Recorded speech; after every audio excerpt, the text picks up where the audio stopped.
back to another video. It's G and welcome back to another video. Like I just said a second ago, if you guys are new, then welcome to the G gang. Hit that subscribe button to join. If you guys are already part of G gang, then hey girl, hey, and welcome back to another video. As you can see by the title, it's just going to be me talking about why I don't have any friends. And like after so long, you begin to see that you're the problem and it's no longer them. Let's just get straight into it. I don't really know where to start. I feel like my freshman year of college, I had a whole bunch of friends and then things just went left because of me and my roommates were very close. We hung out every day, every second. We planned when to go to eat, like every single day, and then went to our first parties together. And then obviously I don't condone like drinking underage, but that's what was done at parties, and some of them did it excessively. So did I. And when it comes to me and friendships, I can be overprotective. I used to be overprotective of my friends. So if they were ever in an uncomfortable situation, I would always try to take them out of it, or if somebody would ever talk smack about them, I would defend them, or I would put myself in the line of fire for them. I remember they had sat me down and they were telling me like, Gia, you're doing a little bit too much at parties, like you need to chill out. And in my head I'm like, oh my god, like whatever. But I'm like, okay, I will.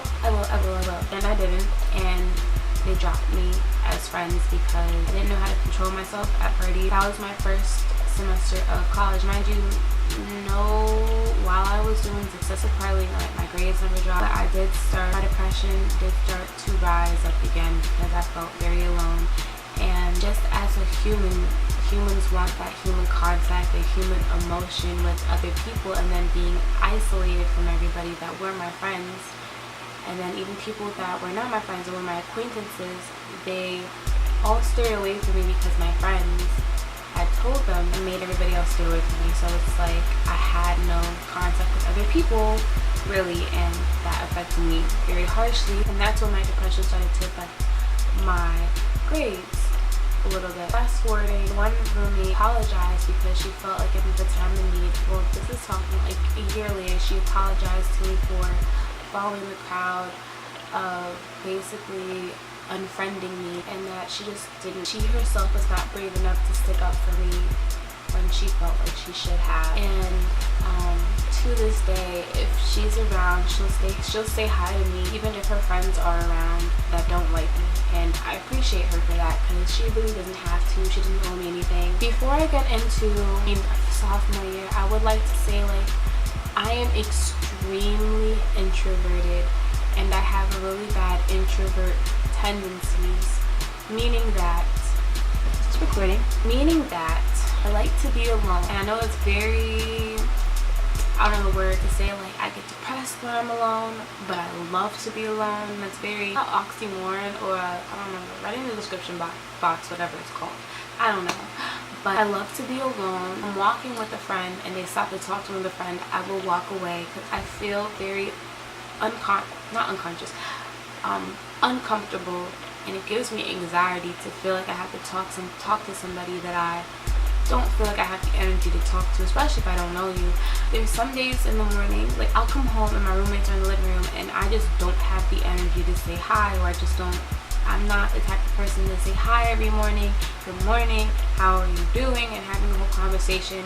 I'm not the type of person. I can't do that. Like I don't have the energy to do that every day. Like I just can't. And for some people, they'll think like I'm being bougie, or I am being rude, and it's just like I literally cannot pull it out of me to do. Like I have to be in the right energy, the right aura to feel like I would like to talk to people I don't feel like I need to talk to. I will literally go months without talking to somebody, talk to them as if we've been talking the whole time. Like I don't have a problem. Like I'm just not the type of person who always needs to talk to somebody, and that's very hypocritical because not talking to people causes my depression, but then talking to people gives me anxiety. So it's like I can never win with the situation. Humans need human contact, and the human contact gives me anxiety, but then without human contact I get depression. So it's like, do I want anxiety, do I want depression, which one's better? Second semester, it started out very fine. One of my roommates had told me she felt, I don't want to say some type of way, I feel like she felt neglected as a friend because I had not really spoken to her the entire summer.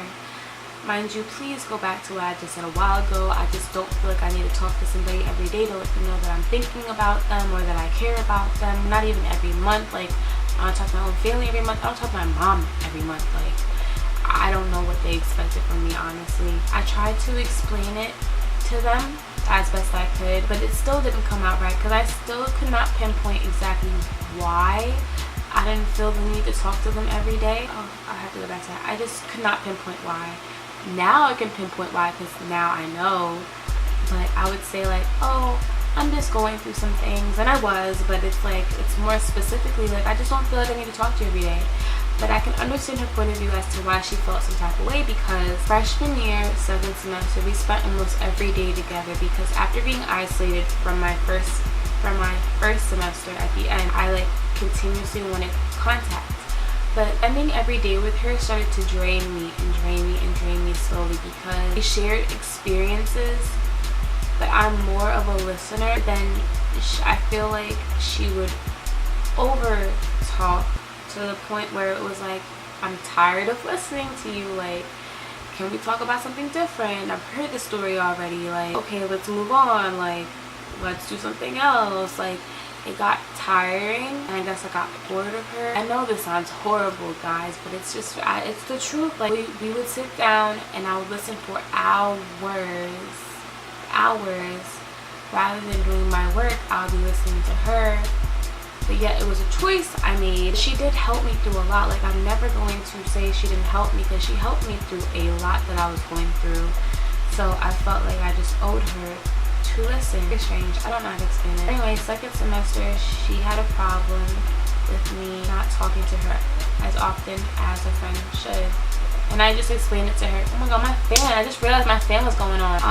As often as she would have liked me to talk to her. So, okay, let me turn it off. And it became a problem. Now, the second roommate that I had, we had already had problems prior, and I'll go back into that story. The 2nd semester of my freshman year, I had stopped talking to some boy, and I had realized my other close friend, my second roommate, was getting very close to him. And I mean, I didn't love him, I didn't like him, we were never dating. It was just like a thing that we had.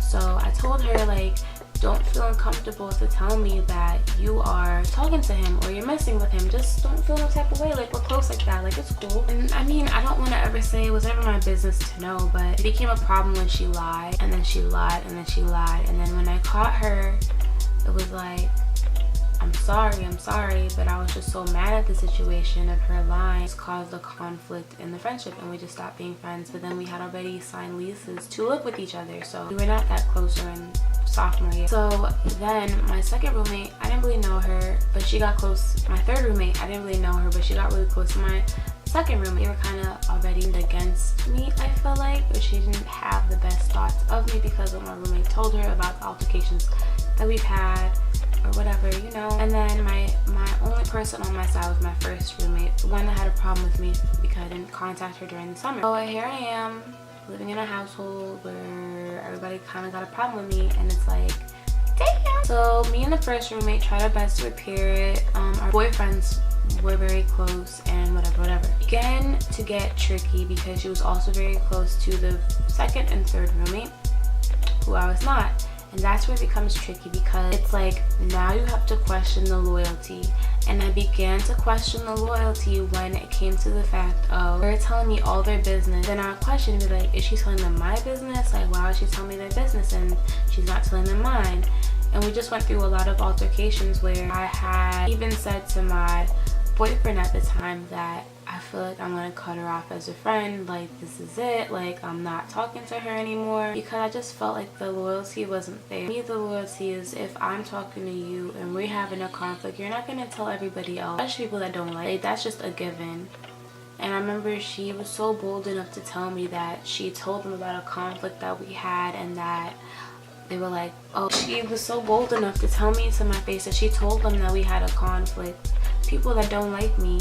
And they were like, oh, talking about our roommates, our second and third roommate, that, oh, she's ungrateful, blah, blah, blah, blah, blah. And mind you, the conflict that we had was over loyalty. Like, it was an argument over loyalty, and her only thing that she could throw back at me was that, oh, you don't know yourself and blah. Like, what does that have to do with anything about loyalty? Like, okay, I may not know myself, but I do know what loyalty is and the definition of it, and that's not what you have. That's not a quality that you're giving me, and I know that you have it because you have been loyal to me before, but now you're not. So to continue the story, we had a conflict or whatever. Yeah, so she was so bold enough to tell me what they said, and I was just really shook by it, because it's like, yeah, why are you telling people that don't like me conflict that we had? They're just going to instigate it more. Then I remember we went out to eat, and she was basically telling me how the girls were upset at her because she was talking to me and like we're not talking to her.